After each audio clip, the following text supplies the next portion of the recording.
Senhoras e senhores, antes de começar o vídeo, quero dizer que nós vamos tratar de alguns assuntos que podem trazer ansiedade nesse momento.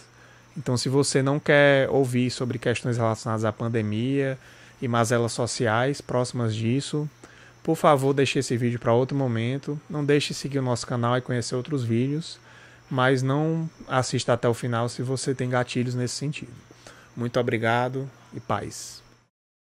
Olá, seres humanos de todo o Brasil e também aqueles que vivem em lugares mágicos fora do espaço-tempo governados por uma deidade de moralidade duvidosa. Eu sou o Daniel, esse aqui é o Prometeia e hoje nós voltamos com mais um dos nossos vídeos semi-tradicionais com uma frequência duvidosa que existiam no passado, que foram esquecidos e que foram retomados agora, os vídeos para trazer para vocês algum tipo de reflexão ou de conhecimento relacionado à cultura pop. E hoje nós começamos uma série de vídeos sobre Dishonored, que é um jogo maravilhoso que eu joguei recentemente aqui durante a quarentena, que fala sobre uma sociedade em que as pessoas estão sendo atacadas por uma praga de ratos e ao mesmo tempo está havendo um plano político... O que é mesmo que é o negócio?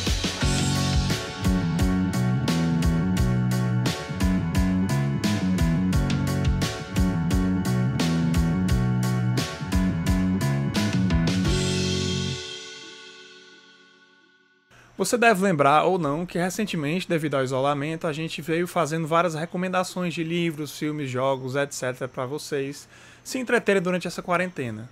Mas a gente já indicou coisa demais, você com certeza não conseguiu ver, ler e conhecer tudo que a gente falou, até porque você provavelmente nem assistiu esses vídeos, porque enfim, né? Quem assistiria? Então a gente resolveu dar um tempo nisso, trazer menos recomendações e voltar para um pilar muito grande do Prometeia, que é o conhecimento. Então hoje nós temos a alegria de retomar isso, tratando de Dishonored, que é um jogo maravilhoso que eu joguei durante essa quarentena e que me fez repensar mais uma vez se a vida imita a arte ou a arte imita a vida, porque tem muitas semelhanças com o que eu vejo no nosso quadro de pandemia hoje. E por isso eu tive algumas ideias de vídeos e nós vamos começar com essa, que é a discussão sobre a desigualdade social nesse contexto de pandemia, que está assolando o Brasil e o mundo. E nada melhor do que a gente discutir isso através de um jogo de videogame. Porque a única coisa que você quer ao jogar um jogo de videogame é não fugir da realidade, mas permanecer nela refletindo exatamente sobre os mesmos assuntos que assolam a sua nação diariamente. Eu tô enganado? Então... Bom, de qualquer forma, se você gostar de refletir sobre as questões importantes da sociedade e de videogame, assista esse vídeo.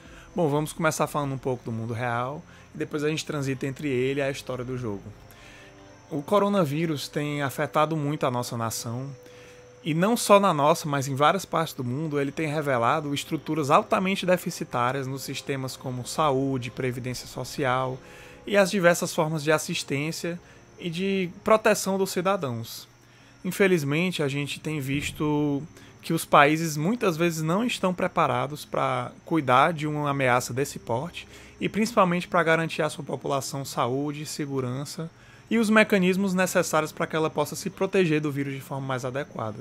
A gente também tem visto problemas no mercado de trabalho, na atuação empresarial e como o coronavírus tem afetado a nossa economia. Mas, acima de tudo, uma coisa que ficou muito clara é o tamanho da desigualdade social que existe no Brasil. Quando a gente vê as diferenças entre o que a classe alta e a classe baixa podem usufruir quando são confrontadas com a ameaça de uma doença que se espalha tão rapidamente. Dessa forma, quando nós somos confrontados pela pandemia, a primeira coisa que a gente fez, ou pelo menos deveria fazer, é olhar para nós mesmos, tanto enquanto sociedade como enquanto indivíduos, para perceber os problemas que nós enfrentamos e que muitas vezes nós ignoramos. E é sobre esse primeiro ponto, que é nos olhar enquanto sociedade, que eu quero falar nesse vídeo hoje. Rapaz, Daniel, mas você falou aí sobre como o coronavírus revelou as nossas desigualdades sociais, mas o que é que isso tem a ver com Dishonored? Um jogo de videogame sobre um cara que era guarda-costas de uma imperatriz que é assassinada e se vê envolvido num jogo político para voltar ao poder. Bom, tem muito mais a ver do que você pode imaginar. Ou talvez não, se você realmente jogou o jogo, você vai entender do que eu estou falando. Vamos começar do começo. Dishonored, como eu falei, é um jogo sobre um guarda-costas de uma imperatriz em um reino fictício chamado Dunwall. Esse cara ele é conhecido como Lord Protector, ou Lorde Protetor, porque ele é aquele responsável por toda a segurança da imperatriz. No entanto, ela sofre um homicídio e ele é considerado culpado porque ele é o único encontrado perto dela quando ela foi morta. Porque ela foi morta por uns caras lá que usavam magia. Então ele é preso E aí ele foge da prisão, se junta a revolucionários e busca caçar, seja matando ou com outras formas não letais de neutralização, aqueles que estão envolvidos no jogo de poder que colocou um novo imperador, que era também um dos lords da Imperatriz, no poder. Então você vai vencendo um a um até chegar nesse imperador e descobrir uma conspiração política que quis incriminar você deliberadamente como assassino da sua imperatriz. Tá certo, mas o que é que isso tem a ver com o coronavírus? Bom, esse jogo se passa num contexto em que a sociedade está sofrendo muito por causa de uma praga, chamada por eles de Red Plague, a praga do rato, que claramente foi muito inspirada nas grandes epidemias que houve na história da humanidade, especialmente a peste negra, que também era transmitida por ratos e a partir dos humanos, né, para outros humanos. Então, essa sociedade ela também tem um clima meio medieval, mas misturado com tecnologias modernas, que é o que a gente chama de steampunk, né? E essa praga é uma praga altamente mortal e que tem muitas características parecidas com o coronavírus. Tudo bem, tem outras completamente diferentes porque ela transforma as pessoas basicamente em zumbis antes delas morrerem. Mas isso não vem ao caso. Tem muitas semelhanças com o coronavírus, não só naquilo que ele representa como ameaça social, mas também por todas as questões de desigualdade que ele evidencia tanto na vida real como no jogo. Então eu vou contar um pouco sobre a história do jogo para você ver se você acha parecido com alguma coisa que você já ouviu na sua vida real.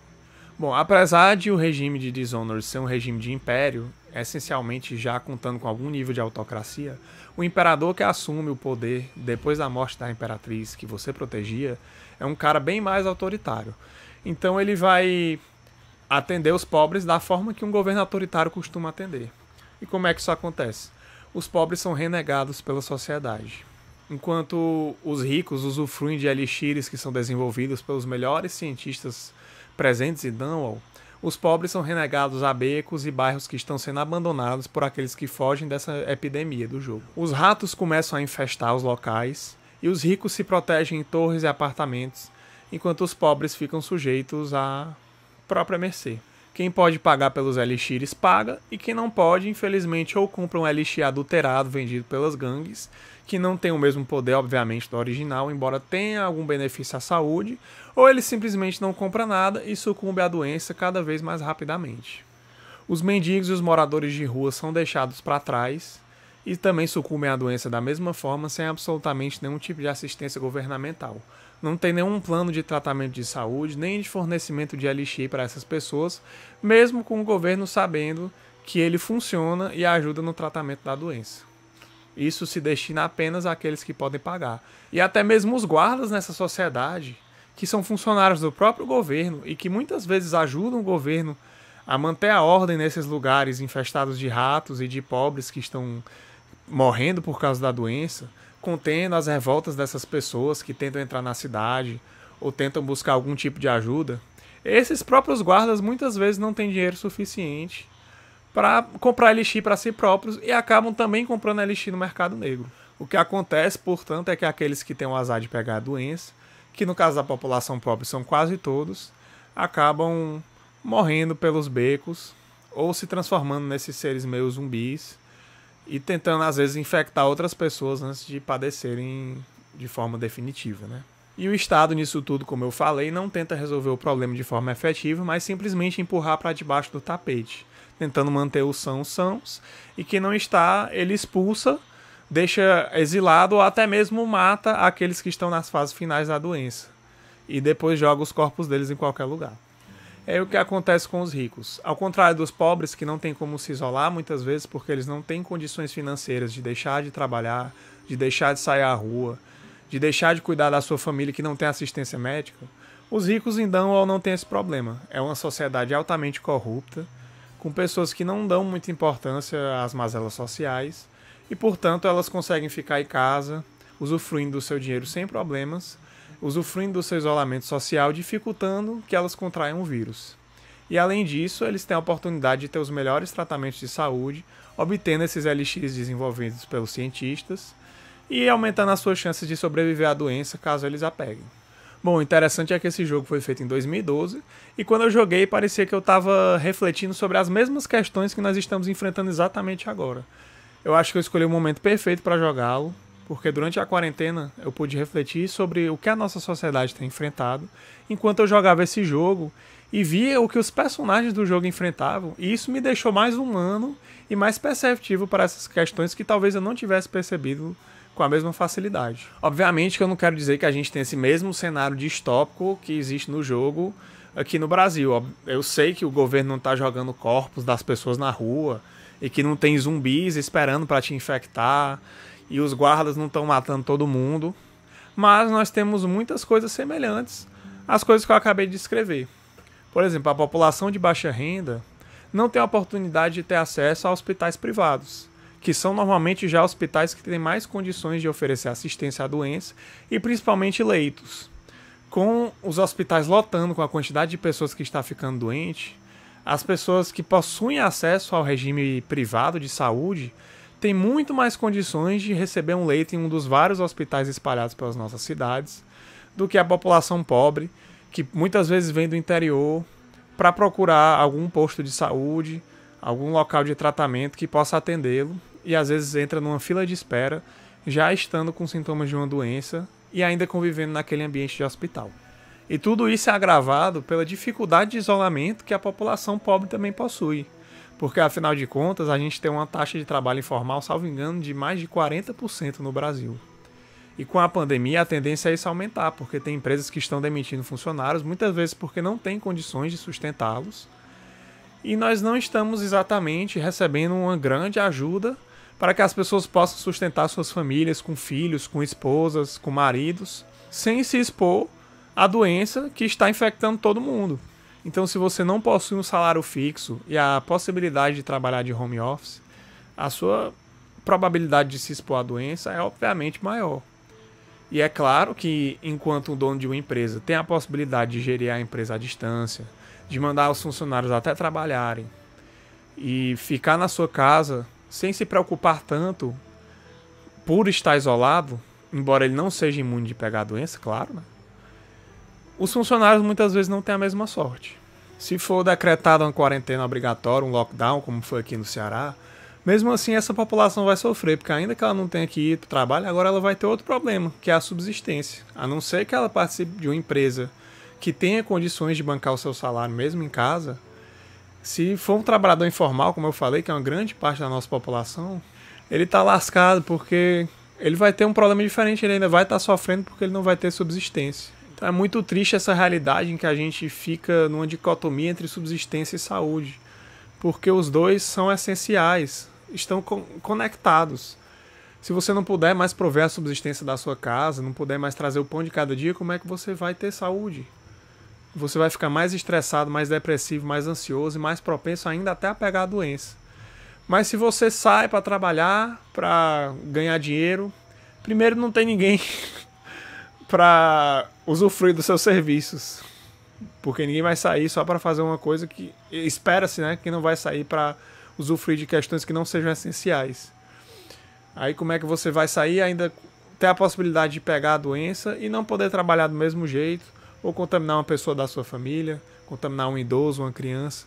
Então é uma situação muito complicada em que as pessoas são obrigadas a escolher entre duas coisas que não poderiam ter que escolher. Infelizmente, a gente sabe que tem limitações econômicas também do próprio governo e que, pelo menos até onde a gente sabe, né? Ao contrário do jogo, vou dar um spoiler gigantesco aqui, então se você não jogou, pule aí uns 20 segundos. Mas pelo menos o nosso governo não foi o próprio criador do vírus, né? Pelo que a gente sabe. Tem gente que diz que a China criou, né? Vai saber, eu acredito que não. Mas até onde a gente sabe não foi o nosso governo que espalhou o próprio vírus para nos destruir, né? Então, pelo menos a gente tem essa vantagem em relação ao jogo. E aí uma outra questão que a gente pode levantar também, que está relacionada entre o jogo e a realidade, é que os privilégios não são restritos só à forma de se tratar e se proteger da doença, mas até mesmo o privilégio de ir contra a doença e de espalhá-la sem grandes consequências. E aí a gente tem situações emblemáticas aí no jogo, né? Em que a família Boyle, por exemplo, organiza uma grande festa numa mansão, enquanto as pessoas que estão minimamente com a suspeita de doença já são atacadas pela polícia, já são proibidas de chegar perto dos outros. Essa família, por ser rica e influente, organiza uma festa e junta todo mundo que ela quer. E eles apenas não convidam gente que está suspeita de ter a doença. Só que no jogo também tem uma coisa muito interessante. É que a praga do rato, ela tem um período de incubação, assim como o coronavírus. O que significa que você pode estar doente sem nem mesmo saber, assintomático. E se você não fizer um teste confiável, você não vai ter certeza que você possui a doença e você pode estar passando para outras pessoas sem você saber. E isso acontece, inclusive, no jogo. Lá em outra missão que acontece no Golden Cat, que é uma casa de banho, que eles chamam, se eu não me engano, que na verdade é uma casa de prostituição, né? E você chega lá e você vê que todos os ricos e pessoas respeitadas da cidade praticamente estão lá usufruindo desses serviços, usufruindo da prostituição, das regalias, da comida, da bebida, como se nada estivesse acontecendo, como se uma praga não estivesse devastando a cidade deles. E eles estão lá aproveitando a situação, utilizando os serviços sexuais de mulheres que estão lá, inclusive normalmente em situação de exploração, que chegam muitas vezes enganadas. E o interessante é que você tem no jogo um coração, que é um item mágico, que você pode saber informações secretas sobre as pessoas. E aí você pega algumas das mulheres, né, do Golden Cat, que estão se relacionando com os homens poderosos da cidade, e o coração fala que algumas delas estão doentes e não sabem, ou estão doentes e sabem, mas não revelaram e não têm sintomas ainda, mas sabem que estão infectando outras pessoas e não ligam. E aí é interessante que, tragicamente, tem várias pessoas lá pegando a doença sem fazer a mínima ideia, e elas mesmas também não ligam, né, de estar pegando ou passando a doença para os outros. Elas minimizam o poder, a força que essa doença tem, porque afinal elas estão lá usufruindo de festas, beijando, se relacionando com mulheres, comendo todos juntos. Então eles claramente não se importam com essas questões de higiene, né? E aí você vê que alguns homens poderosos ali, inclusive os seus alvos, podem estar se relacionando com mulheres que possuem a doença e estão passando para eles a praga. E aí você vê que essas pessoas, elas agem de forma irresponsável com o risco da contaminação, porque elas acreditam que a sua posição social e econômica as blindaria de qualquer coisa, como se isso lhe tornasse menos suscetível à doença do que qualquer outra pessoa. E elas acreditam que os seus prazeres, que satisfazer essas questões, esses desejos de forma imediata, vai ser mais importante do que preservar a sua saúde e a saúde de outras pessoas que podem ser contaminadas por você, que está participando do ciclo de infecção da doença. E aí isso é um dos problemas do hedonismo, né? Que é a filosofia que diz que você aproveita todos os prazeres quando você quiser. E aí esses nobres da cidade adotam perfeitamente esse princípio, porque eles são incapazes de viver uma vida austera, ainda que momentaneamente, porque eles colocam os seus desejos imediatos em primeiro lugar, acima da sua saúde e do resto da população, preferindo se deleitar de forma imediata do que preservar a si mesmos. Isso porque eles não podem, em hipótese alguma, deixar o estilo de vida que para eles é o melhor, mesmo que isso cause problemas devastadores no futuro. E aí a gente vê isso acontecendo no Brasil de agora, né? Pessoas ricas, empresários, influenciadores, etc., que defendem que as pessoas devem estar na rua, devem estar trabalhando, deve estar tudo normal, que furam a quarentena, que promovem aglomerações, promovem festas. Nós temos famosos que fazem lives, mas quando vai ser investigado, tem vários garçons servindo bebida e comida aos fundos, tem uma equipe enorme trabalhando para eles, muitas vezes sem seguir as recomendações adequadas, realizando aglomerações, ainda que a live seja à distância. Tem pessoas realizando festas. Teve o caso da Gabriela Pugliese, né, uma influenciadora digital que gerou uma grande repercussão na mídia, na sociedade, nas redes sociais, porque ela realizou uma festa no meio da pandemia, quando a situação já estava muito complicada para o Brasil.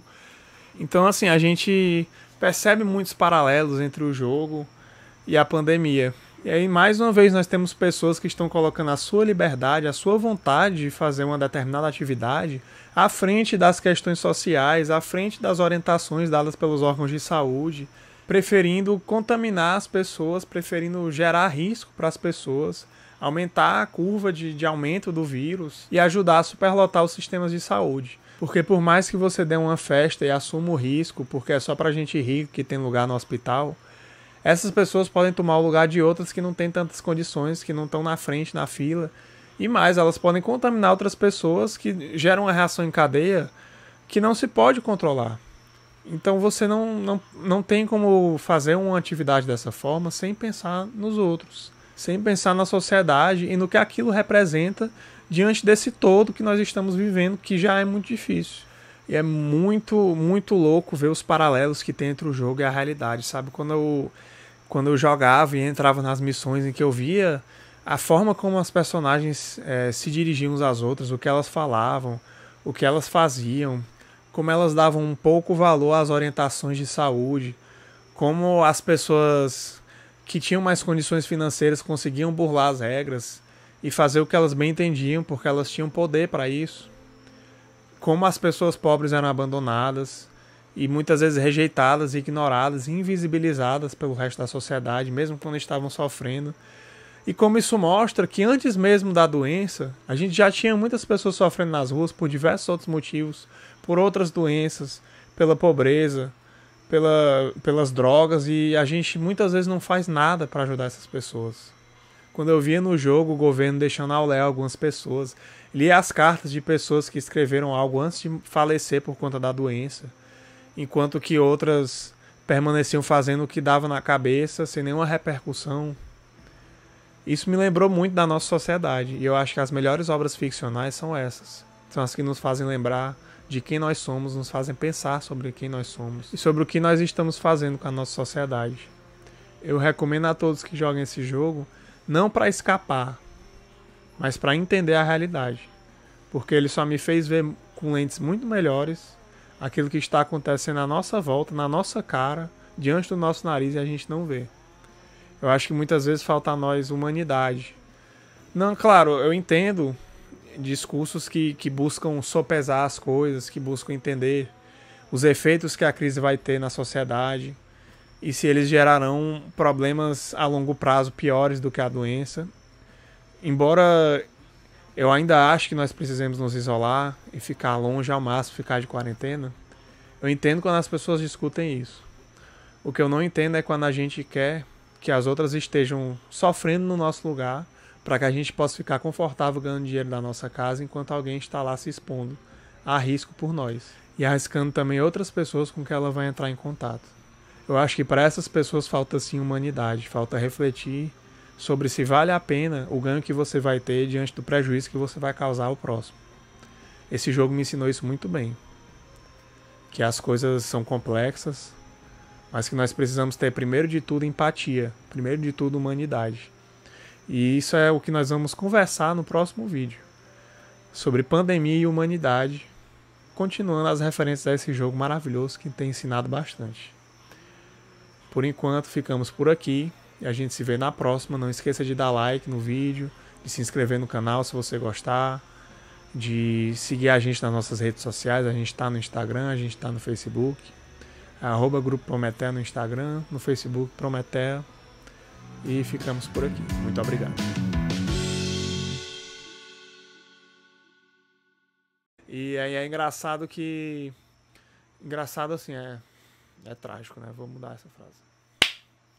E aí é curioso... Não, curioso também não. Droga, eu nunca consigo falar isso de uma forma que não pareça excessivamente depressivo. Talvez porque seja bem deprimente. Basicamente,